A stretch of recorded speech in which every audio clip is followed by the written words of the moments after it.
happy to have here. My name is Rochelle Davis. I'm an associate professor of anthropology in the School of Foreign Service, and I'm also the director of the Center for Contemporary Arab Studies. And I've done this Souk Al-Fikr before, this faculty roundtable, on this very project back in September, and this is sort of an update. So if you attended that presentation, you're going to see something entirely different.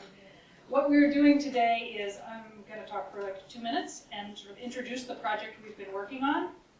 And then all of the people who've been working on this project, almost all of whom are students, will present their research that they've been working on out of this larger project as well. So that we're going to do like WWF wrestling, and we're just going to tag team throughout the whole thing. So probably not as much drama, but it'll still be exciting. So this project we started, the International Organization for Migration approached Georgetown 3 years ago, 2.5 years ago, and said, we're interested in doing a project on Iraqis internally displaced inside Iraq by ISIS, by Daesh. And so together we developed this long and large study. And it's centered around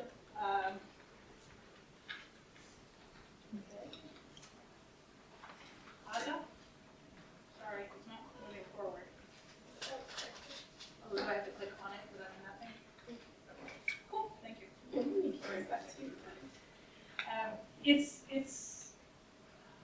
It's centered around Iraqis' access to durable solutions. And I'm going to go through what that means. Iraqi IDPs' access to durable solutions. So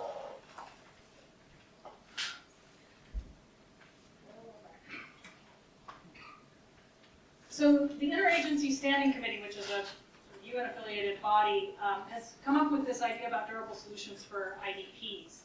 And it's a rights-based process and around the principles of choice, access, and participation. So it's very sort of IDP person-centered rather than state-centered or any of those. It's just focused on those Iraqis that were displaced in sort of in and around 2014 by ISIS. And IOM Iraq uses and pioneered something they call the displacement tracking matrix, which is this huge way of tracking people, displaced people. They don't track individuals, they instead track just population in various areas. So they developed this to look, and they map people all over Iraq, and there are IDPs in every governorate of Iraq. We decided to focus on 4 governorates. So Sulaymaniyah in the north and in Iraqi Kurdistan, Kirkuk, which is one of these big 16. Yeah. Kirkuk, Sulaymaniyah is in the north, Kirkuk, Baghdad, and Basra. So we tried to get geographic representation of Iraq, as well as the different governorates have very different numbers of people, and we'll talk a little bit more about that in a moment. How do you measure these 3 durable solutions, return, integration, or resettlement elsewhere?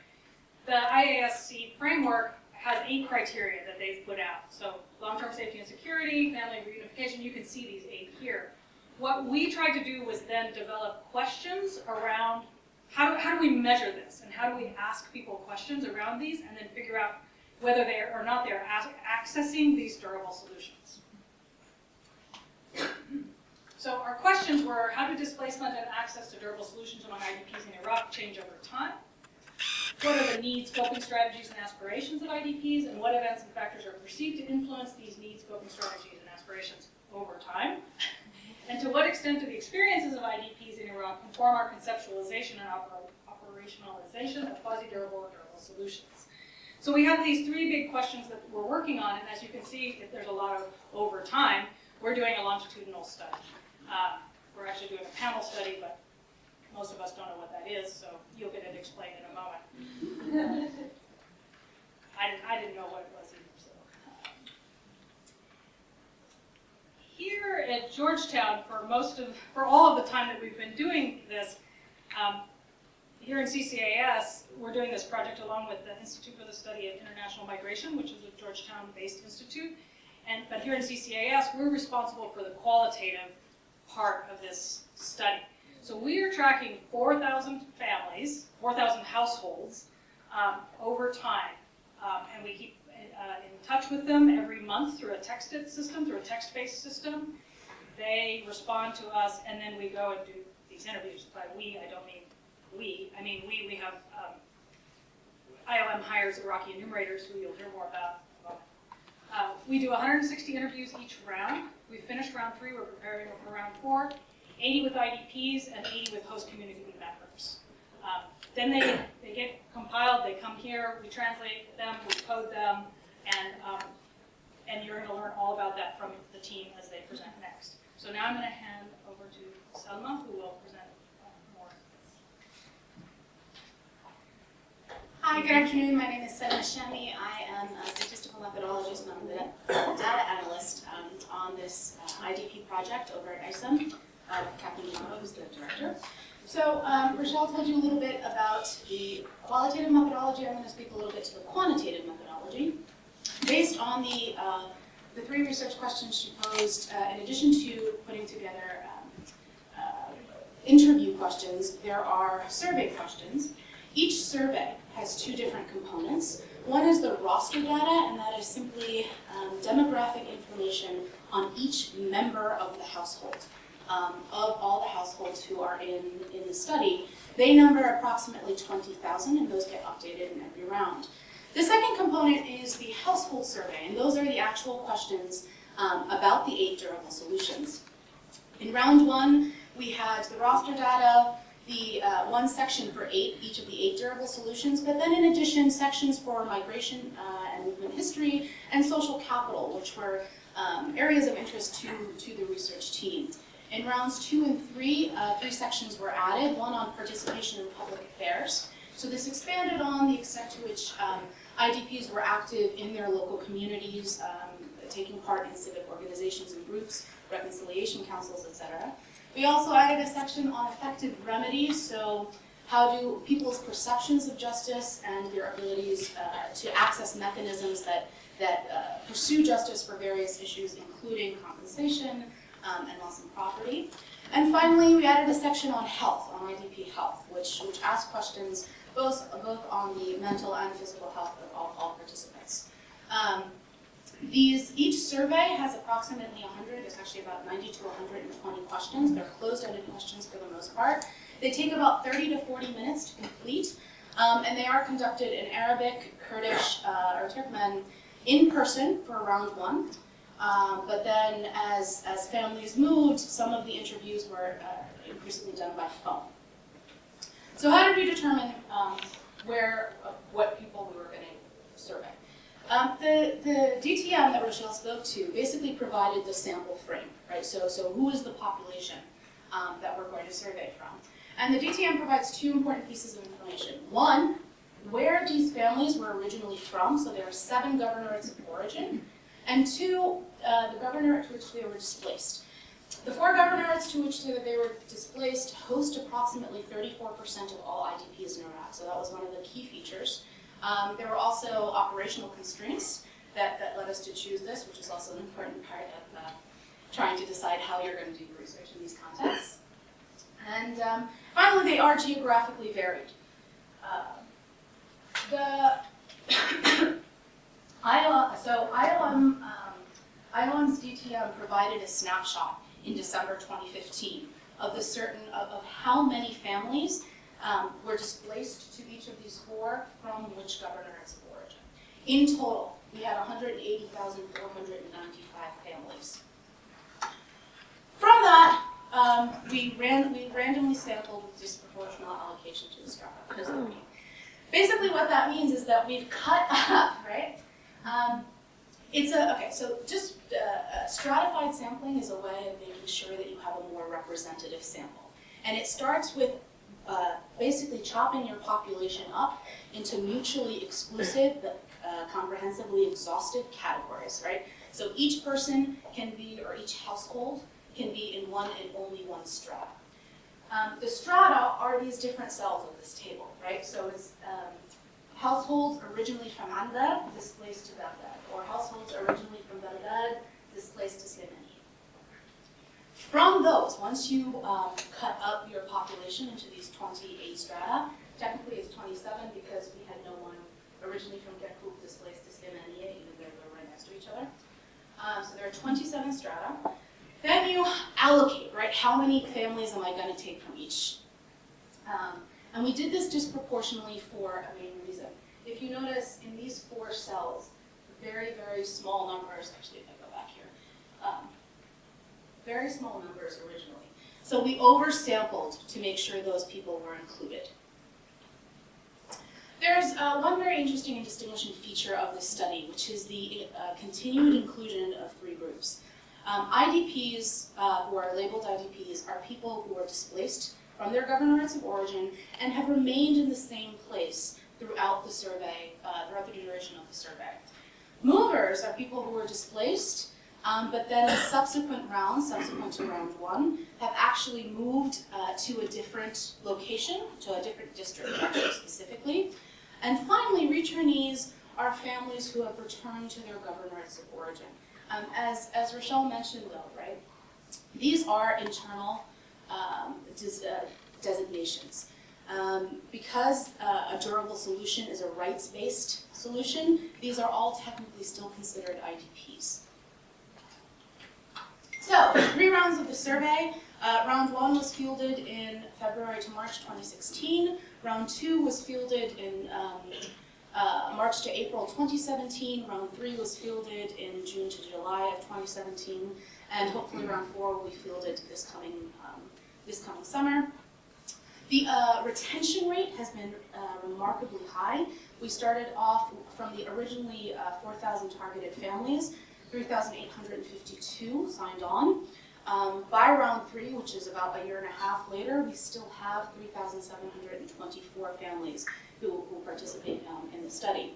And one interesting trend that we're starting to see is people are starting to move back, right? So in round 2, we have 454 returnees, or 12.2% of the sample, and by round 3, that have reached 16.4%. So that's a trend we hope to continue to see as we continue to use.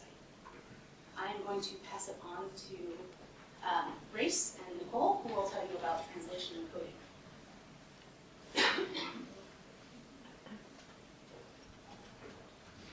Hi, good afternoon. My name is Grace Fenton. I am a 2014 graduate of the MAS program. I worked at Georgetown as a research associate after that for a couple of years, and now I'm a first year in law school. And I know there are many prospective students here today, and so I will say that I'm an example of a student who, for better or for worse, CCAS just can't get rid of. But I think what it means is that the Masters of Arts and Arab Studies is a program where you really have an opportunity to build these lasting relationships. And so I'm so fortunate that even though I'm embarking upon perhaps another career track with law school, that I still get to maintain my relationship with CCAS through working on this project, which is a very exciting project, as you guys are already seeing. So Nicole and I are going to talk a little bit about just the process of data collection, and then kind of what happens to the data once it comes to us. So we translate it and we code it, we analyze it, and then we write papers about it. And also part of my role in the presentation is just to provide some visually arresting visuals for you guys, just so you can kind of connect some of these, I think, broader ideas of the survey design sort of to what's actually happening on the ground and how this kind of looks operationally. So before the data collection, as Professor Davis said, these guys are from all different parts of Iraq, centered among the 4 governorates that are sort of our governorates of study. There's about, each governorate has about 5 to 8 enumerators or data collectors on the data collection team, so making for about 27 enumerators. And when you think about 27 data collectors, basically managing relationships with almost 4,000 different families. That's incredible. So I mean, each data collector basically is responsible for keeping in touch with well over 100, between 100 and 200 different families, which is no small task. And so they stay really busy. Something that's really amazing about that, though, is they are absolutely have their finger on the pulse for what's going on the ground. I mean, they are having daily conversations with internally displaced persons, with host community members. They themselves are members of the host community. So they really know what's going on, and they've been incredibly helpful to us in analyzing the data and really helping us get a sense for what's going on. You know, helping to fill in the blanks. You know, when the quantitative data is telling us about a certain trend, or that we're seeing something recurring in our qualitative interviews, we always turn to these enumerators, the data collectors, to help us analyze the data. And just to mention too, I mean, the enumerators are an incredible group of people. They come from different socioeconomic, ethnic, and religious communities in Iraq. They speak English, Arabic, Neo-Aramaic, Turkmen, Kurdish, etc. And so, with all of these capacities that they have, they really help us, I think, reach a lot of different groups and work with a whole lot of different organizations on the ground. So to this end, to really kind of tap into the resources, I think that this incredible group of data collectors that we have really has to offer this project. We've run a series of data analysis workshops with the enumerators. And so you can see pictures of us here at a workshop that we conducted in October 2016. This has always been a really interesting experience for us. I think going and conducting these workshops, I mean, we have so much to learn from this group. And something that I hope will become a tradition with these workshops is that there's this Iraqi fish dish, so basically the Iraqi national dish, right, known as mesgouf. And the team from Kirkuk and the team from Basra have a competition to see who can produce the best mesgouf. Each governor has a different recipe, and so it's been really, I think, it's just been an incredible experience for us getting to work with this group of people. And so now Nicole's going to talk a little bit about translation. Basically, once the data is collected, what happens when it comes to us. Hi, I'm Nicole Ruggiero. I'm a freshman at Georgetown University's Walsh School of Foreign Service, so by far the youngest member of the team. And basically, I helped work on translations of these interviews. So for the translation process, basically it was either done with one person who was a native Arabic speaker who would translate it into English, or we would do it in pairs, one native Arabic speaker, one native English speaker, in order to make sure that we achieved a flow, coherency, and accuracy with the English translation. Once the initial translation was uploaded, we would have members of the team go over the translation in order to make sure that we captured the intent of the interviewers and interviewees as accurately as possible. And then as we went with the process of translating the documents, surprising information would come up, and we really became interested in certain topics, and that's what led the team to do their own research into specific areas, whether that be female-headed households in Iraq, or healthcare, or coping mechanisms, and it really just allowed us to explore our own interests in this area. And there were challenges with the translation process because we had to essentially learn what was the intent of the enumerators, of the people who were being interviewed, and try to convey it as accurately as possible. There were also, problems with translation in terms of achieving a flow in English, as well as several Arabic idioms and expressions, and so that was definitely a learning experience for all of us. And lastly, it was a humbling experience for all of us at Georgetown University. We're a research institution, and we're receiving all of this information from the field, from these incredible enumerators who trust us to take this information and be able to analyze it and come up with solutions, and it was really just humbling to learn about the experiences of the Iraqi IDPs, which are so unique to the experiences of other IDPs or refugees, and shaped by their life in Iraq. Thank you. And just a very quick note on the analysis of the text once we had the text. Once we had the text translated, we put both the English text and the Arabic text in a program called Deduce, which is a qualitative data analysis software program. And it definitely was a pretty steep learning curve in the beginning as we negotiated this new program, but it's produced some really fantastic results. And this is an example of a word frequency chart from the analysis from one of our Arabic projects. And so this qualitative data analysis software has allowed us to really kind of get a better handle on the qualitative data and write our papers moving forward. Thank you.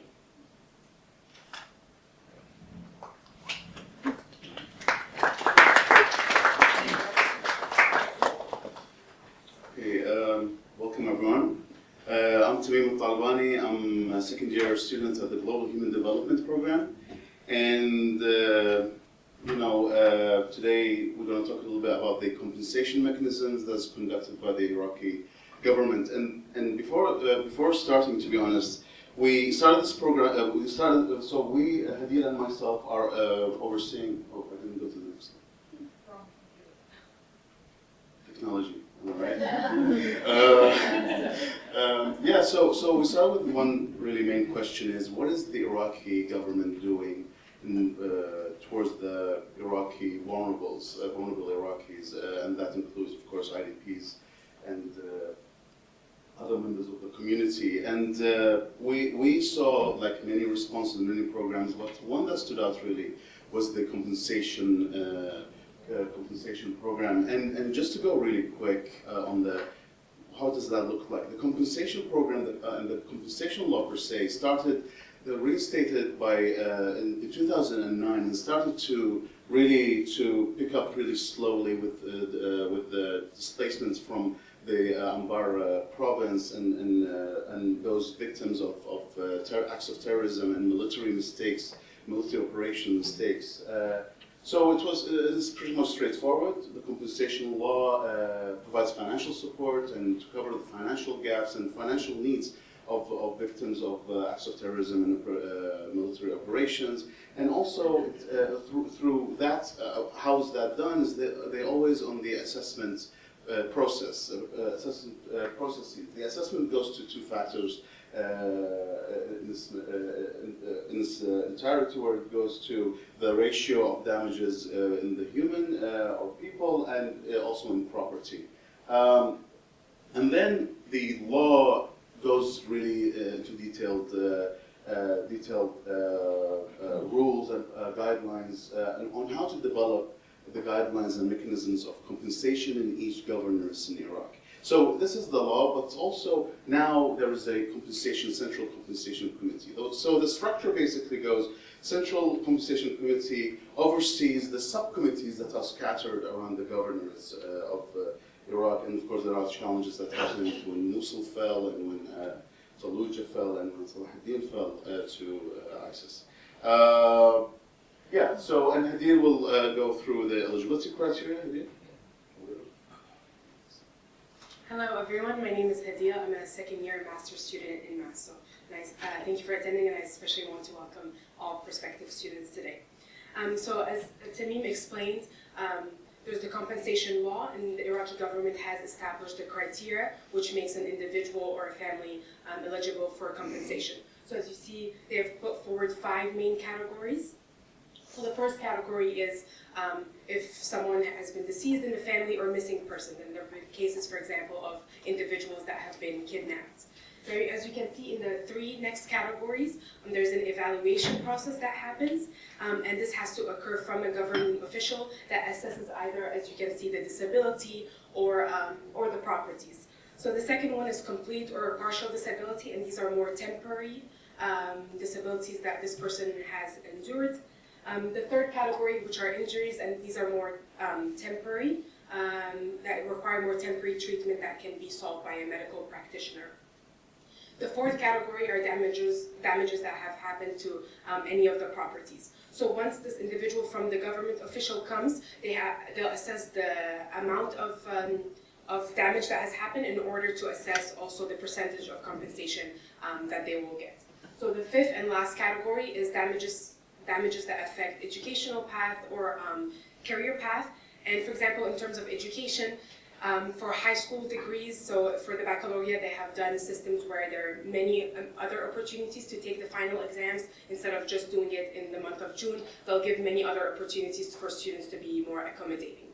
Or in terms of career progress, so as we know, many of the individuals used to work in the public sector, so had government positions beforehand, so they either received perhaps monetary compensation or as well as temporary or remote positions for the time being.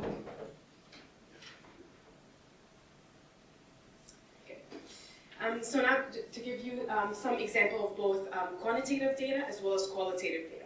So did IDPs and returnees receive compensation? So these are amongst those who have fulfilled the criteria that I just mentioned, but it's important to emphasize that this is from round 3, and among households who suffered damage to property or were forced to their views of what could be done for their lives to be improved. So as you can see here is one example, and this is from September 2017. One of the IDPs is saying that this will allow us to have a more positive image of the government and have a more prosperous future for the country. And I'll move back for Tamim, who will shed light more on challenges and successes of the Iraqi government. So we're going to start with challenges, just to end the presentation on a happy note with the successes. So in terms of challenges, there's two categories really.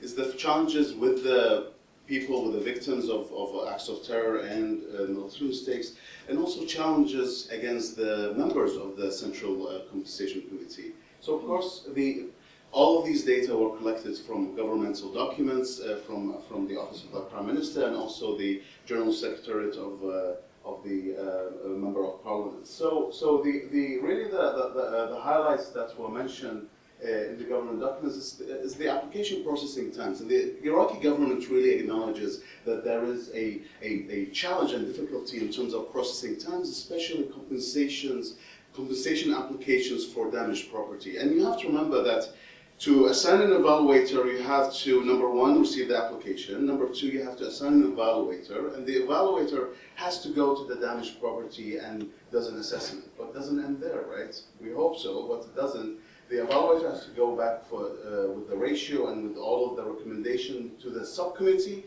And then they will have this roundtable discussion, not like this one, but a bit condensed, to reach a decision. And of course, decisions can be either approval or decline. If there is a decline, you can appeal. So you can see that this all takes time. You have access to technology. It's an overarching, cross-cutting. These are one of the Georgetown words: cross-cutting, cross-cutting themes in terms of between the government documents and IDP responses.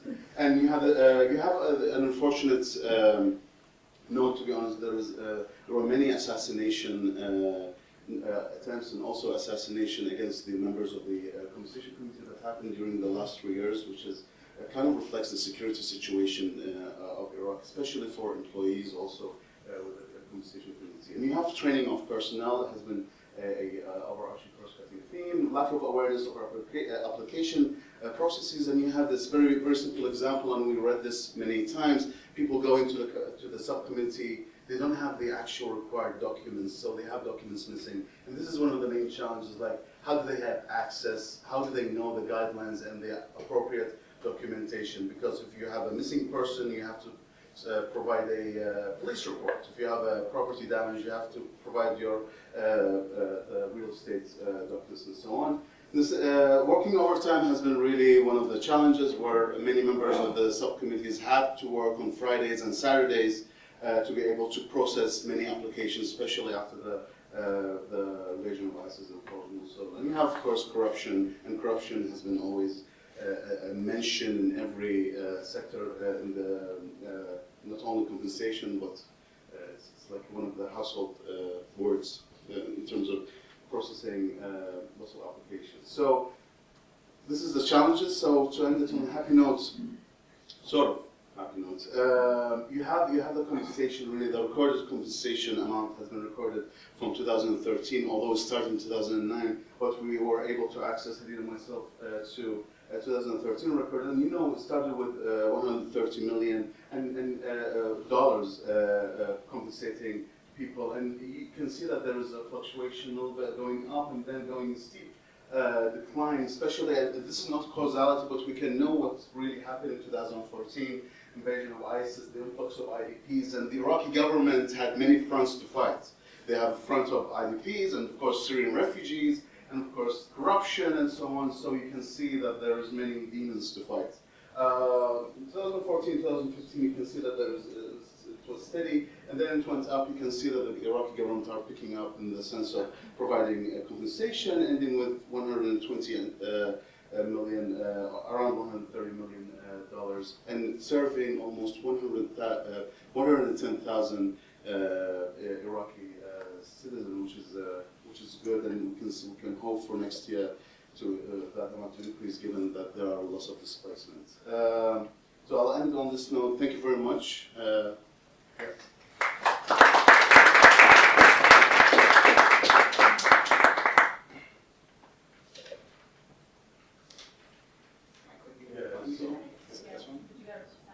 Oh, awesome. Although I'm young, technology and I have never agreed either. Hi, my name is Matthew Robinson, and I'm an undergraduate in the School of Foreign Service. I'm a senior here at Georgetown University, so I can't welcome you to the master's program, but I can welcome you to campus, so warm welcome. So what I'll be talking about is really our work on the issue of health on this project. So one of the interesting things, there are really two interesting things that I find about our work on the issue of health. And the first is, if you look through most other studies, what you find are health profiles, where you go through IDP communities and you build health profiles based on what diseases they may have, their relation to infectious diseases, etc. But what we have in this case is we're using IDPs as the primary purveyors of the information, meaning our conclusions are focused on what they have to say about health needs, rather than going through and focusing on perhaps more quantitative data on, reproductive rates, reproductive issues, or other forms of health issues. So that's one. And the second interesting thing is that in our IDP data, we never specifically ask about the question of health, which may seem interesting to everyone in the room. But one thing we found was that by not asking, we were able to see how health affects other aspects of their life, because they were the ones who had to bring up health for themselves within the interviews, which I think led to some interesting conclusions in our case. And it's helping crisis report on health needs and perceptions. Okay, all right.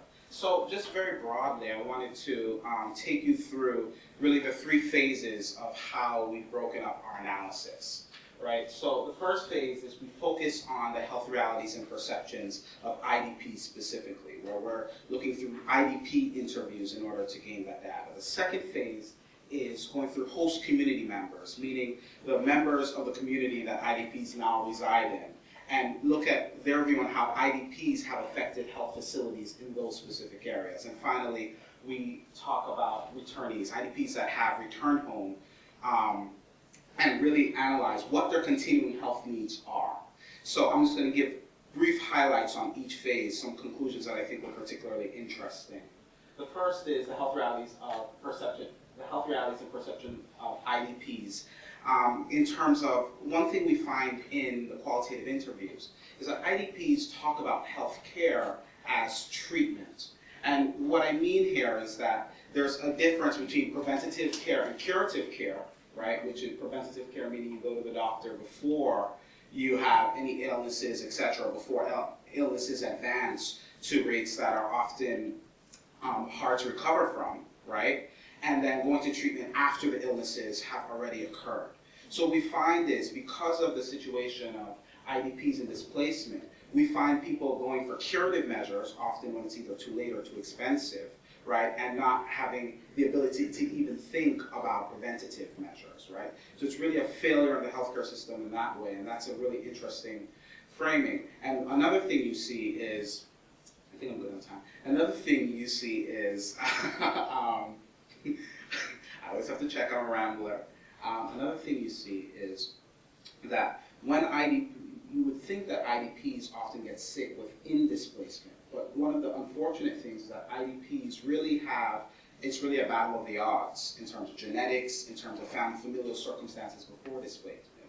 Because what you see is that IDPs with chronic illnesses, etc., before displacement often have the toughest time in regards to their health care while they're in displacement. So that's particularly difficult. The second thing we see in the second part is stigma and discrimination.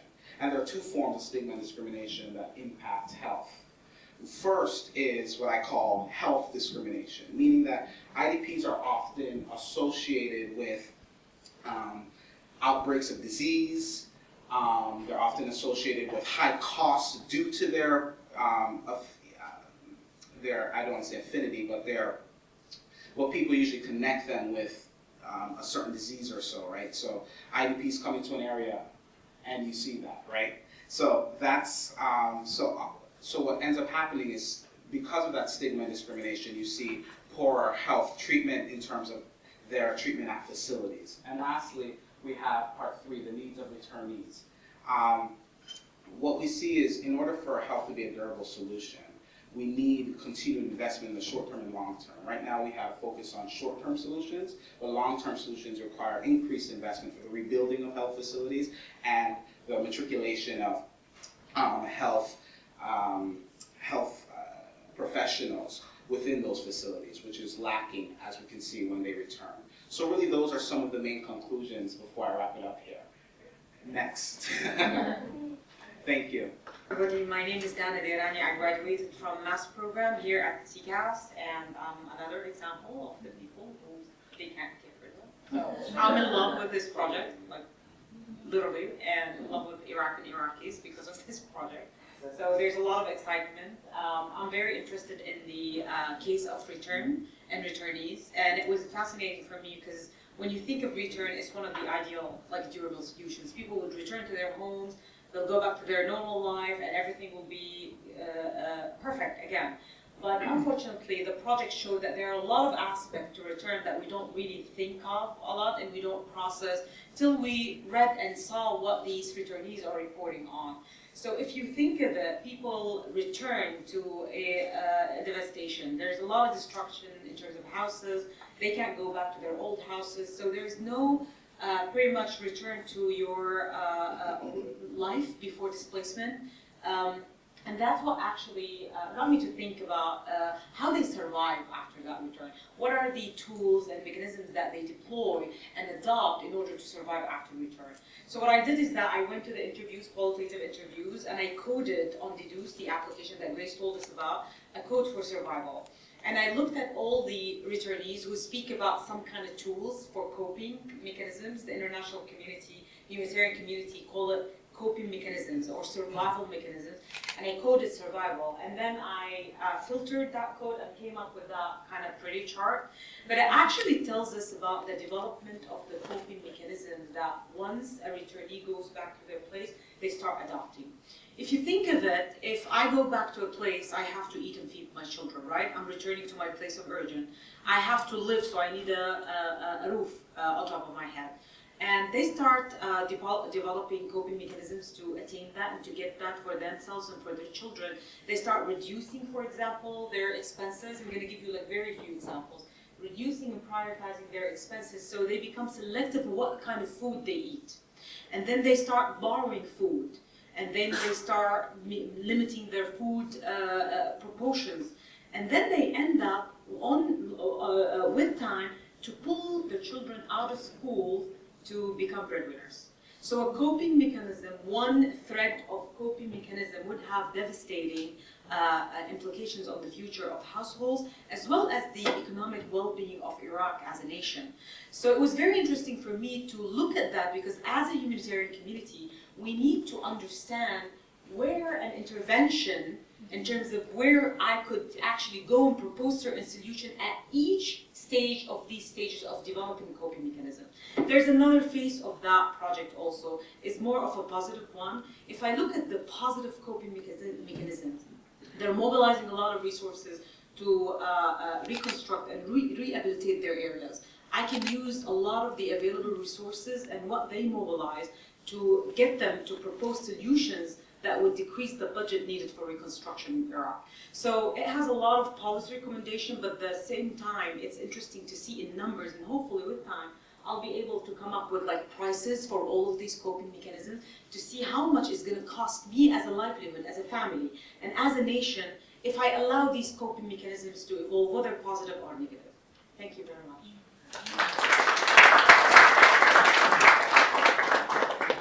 Hi everyone, my name is Shireen Deirani and I am a senior mass graduate student. We're working today with this one. Is it magic? Okay, so Shannon, Andrea, who's in UK now, we are working on, and myself working on the women, the challenges, or the research on the challenges facing women as head of household.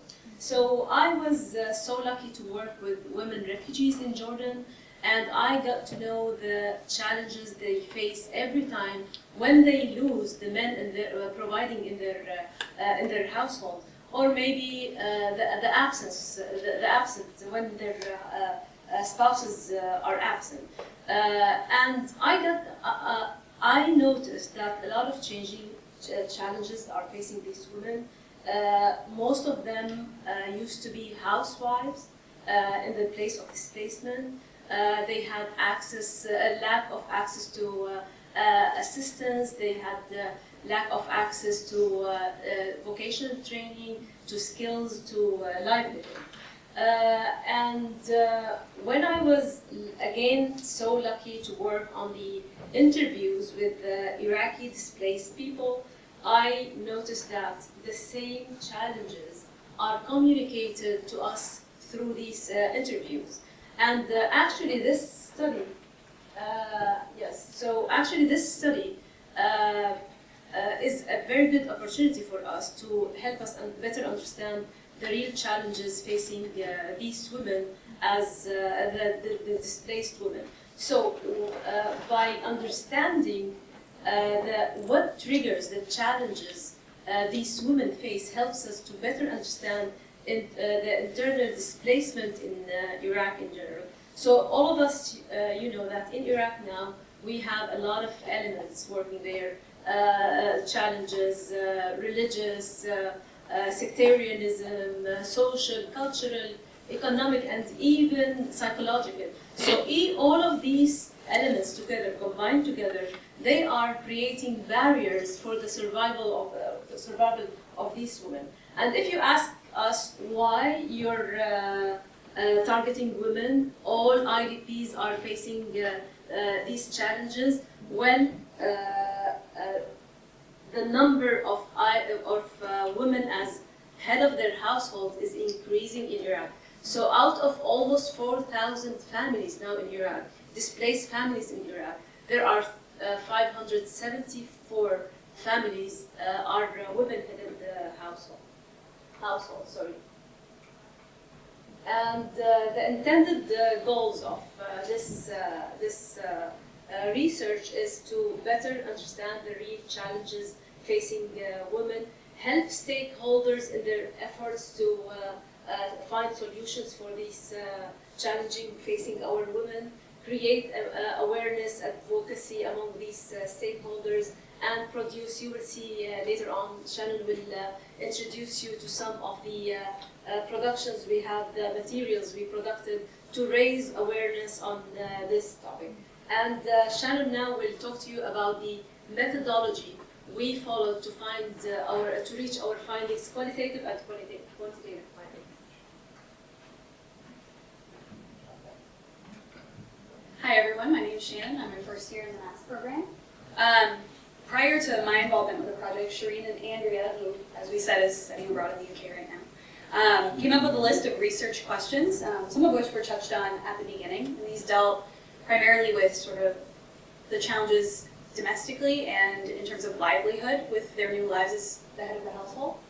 After coming up with those questions, they went through the interview data for rounds 1 and 2 and pulled out those themes, again using deduce and various codes primarily about livelihood. And through that came up with quotes that fit the research questions, and we're going to get into some of the results in a bit. Additionally, we looked at quantitative data from round 1, which is the only one we're able to pull results from right now. A lot of that's demographic, dealing with where these women are from, the age range, all of the roster data that Selma mentioned at the beginning. Yeah. So you can notice that the majority of IDP women are widows.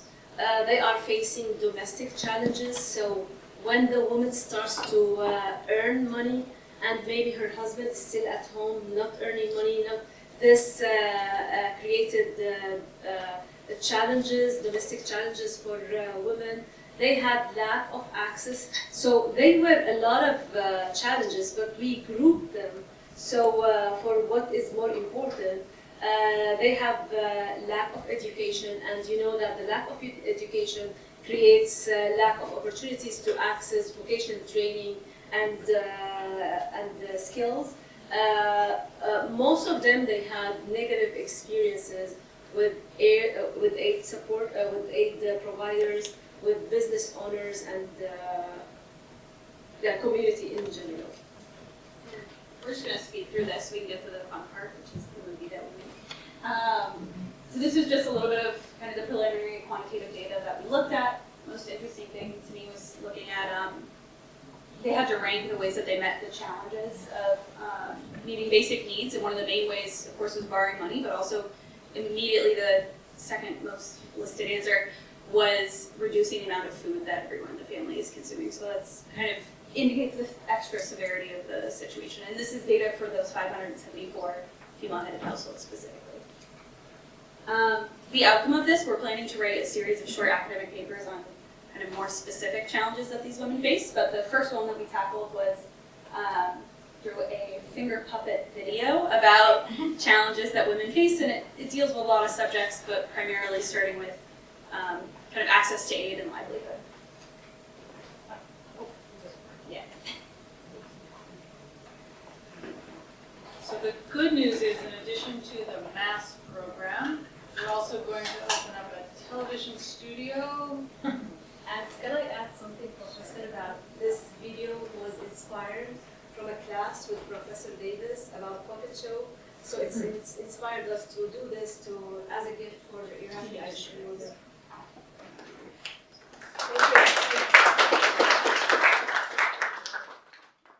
So Sadia is the wife and she has 4 kids. Abdullah is the husband and he disappeared since 2 years. And Arwah is a customer and she's a neighbor. She's a little bit wicked. We don't really we like her, but And Iman is also a neighbor from a host community. She's awesome. Muhammad is the eldest son and he has a disability. He needs an operation for his leg. And the actors and actresses are in the room amongst you all.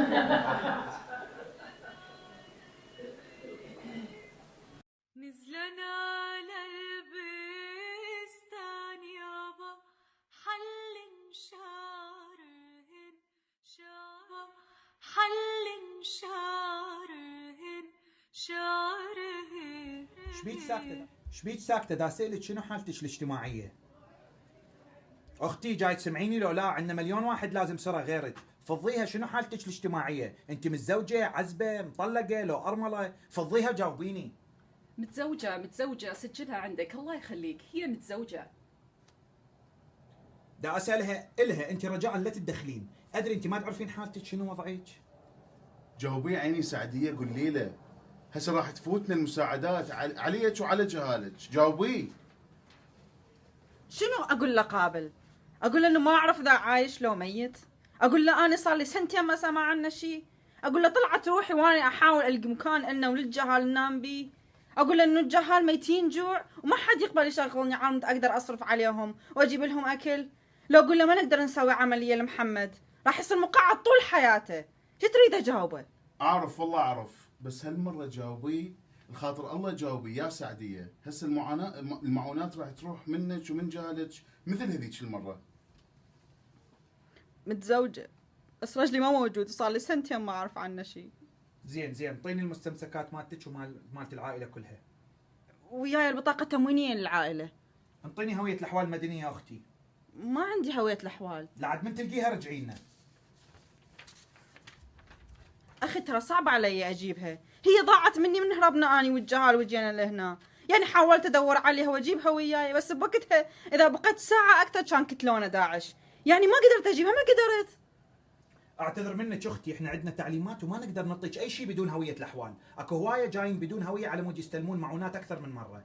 انت بس تطلعين بدل ضايع رجعي لي ونعطيك المعونات اللي وراها. بس بدل ضايع راح يكلفني هوايه فلوس، احتاج كروات رايحه جايه على مود اراجع اداره الاحوال المدنيه، واني ما عندي فلوس اوكل جهالي.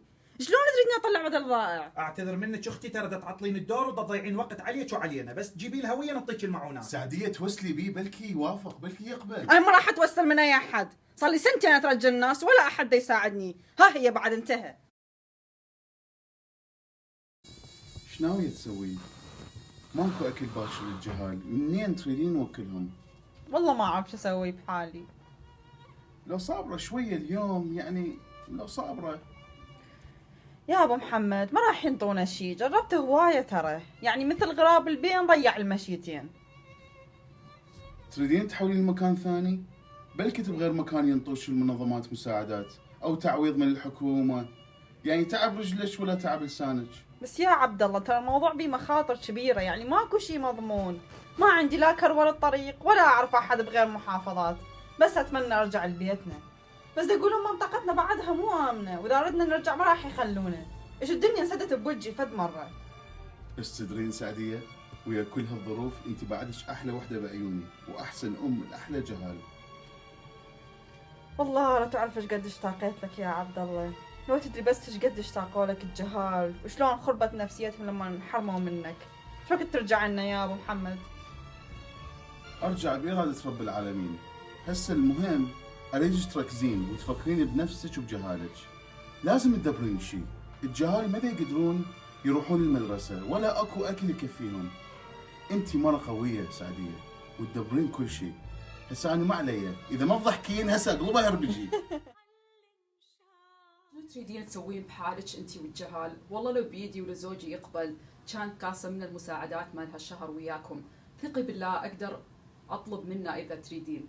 لا حبيبتي نوال لا تطلبين منه، ما اريد اسوي مشاكل بينك وبين رجلك. اعرف شلون دا يفكر رجلك، لا تخافين، ترى المنطقه كلها تفكر بنفس الطريقه وتحكي بنفس الشيء. شنو قصدك سعديه؟ يعني نوال والله ما الومه، اني مره وحدي وياي جهال، دا انجبر اطلع من البيت على مود اقدر أأمن اكل. تدري مجتمعنا ما يرحم، ورجلك انسان مثل هالناس الباقيه. بس ترى انا تفكيري مو مثل رجلي، صدقيني اني احبك واحب جهالك كانهم جهالي. اكيد اصلا اني بدونك كان متت من الضيم مالتي، اقلها انت تسمعيني لما اريد شويه افضفض. انت اختي نوال، وش ما يصير ما راح انسى وقفتكم وياي اني والجهال. اني ادري مو كل اهل المنطقه متقبله فكره وجودكم، بس اني دا احاول افكر بطريقه تخليك ما تحتاجين المعونات ولا احد يحملك من نيه. جتني فكره، واذا ضبطت هاي معناها الله راضي علي وعلى جهالي. وشنو هالفكره هاي؟ شوفي، دا افكر ابيع ربطات الحجاب ملونه اللي كنت اخيطهم البنات الصغار بمنطقتنا. اذا انباعوا كلهم اقدر اغطي موضوع الاكل الي والجهال فد شهر. واذا تريدين تساعديني من صدق اسالي منو المنطقه يريد يشتري مني وش قد ممكن يدفعون للربطه الوحده.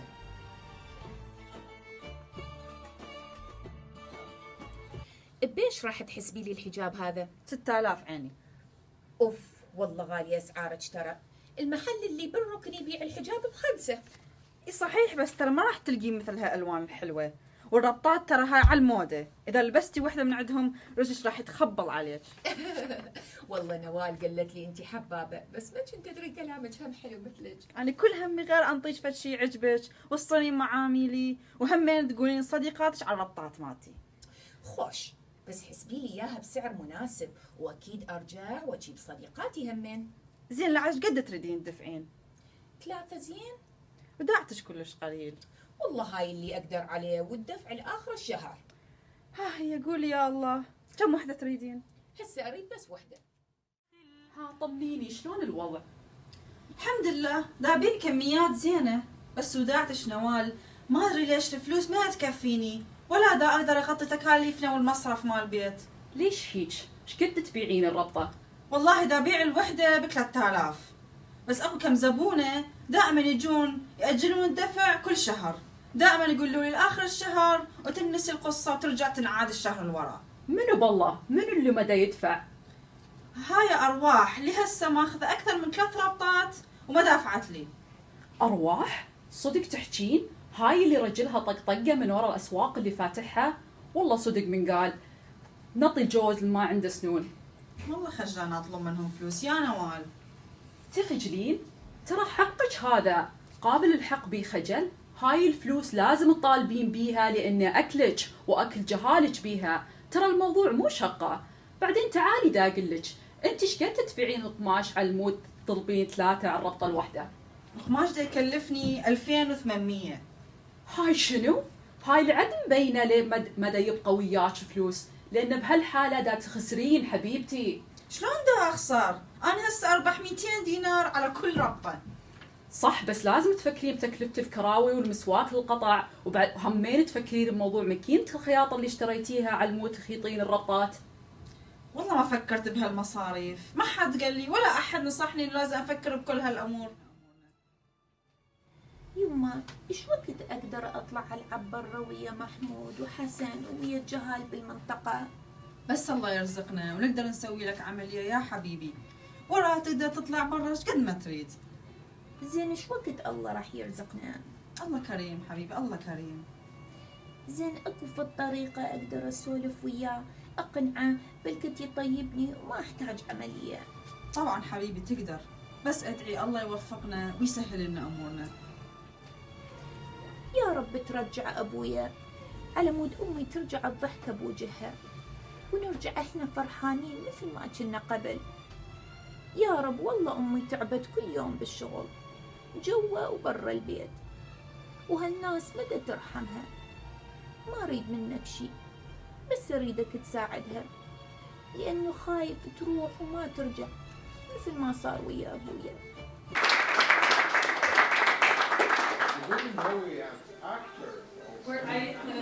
I didn't tell you we're closing the mass program and we're going to open up a مصنع المسلسلات.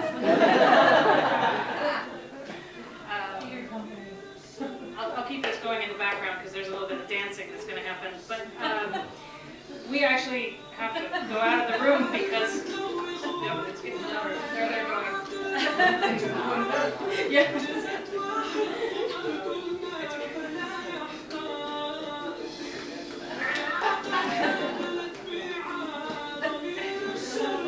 So they filmed this on Wednesday, just 2 days ago, just so you know the amount of effort that went into it to get it ready for today.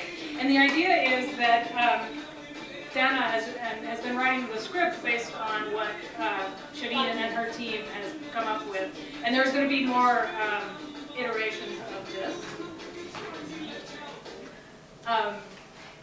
And the idea is that we're going to put this up on YouTube, and that with some. The idea is that this is for an Iraqi audience, not for Americans. But you can see, I think those of you that know Musalsalat in the Arab world, it really has that flavor, and that hopefully it will sort of grab people to get at all the various issues that women IDPs women head of household IDPs are facing. So this was our sort of presentation of some of their work. Some of the work was begun in the class that I taught last semester. Matthew, Hadil, Shireen, Shannon were all in that class. Others are RAs who've been working with me on this project for all this time. Unfortunately, we actually have to leave this room, and so we can't actually take any questions.